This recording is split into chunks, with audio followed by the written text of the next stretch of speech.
unajua leo ni birthday yako. Ndio mpenzi wangu. Kabisa. Sema leo mama Yoyo nataka nimfanyie surprise kubwa. Sasa hapa tuliposimama katikati. Najua utajiuliza hapa. Kwa nani? Mazingira kwa nini yako hivi? Lakini nimeangalia kitu mama Yoyo.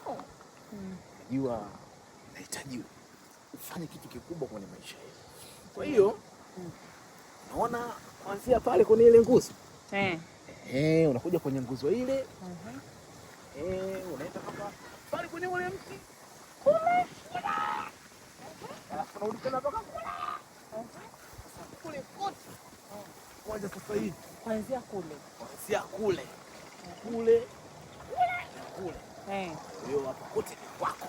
Hili ni eneo lako. Langu. Hii ndo ardhi yako. Hii ndo sehemu yako sasa. Langu kivipi sasa? Basi sijaelewa. Nimekupa zawadi. Unanipaje bila documents, bila uthibitisho? Hiki ni kiwanja chako tayari. Sawa, nimekubali cha kwangu, lakini sioni documents zozote, sioni watu tukisainishana.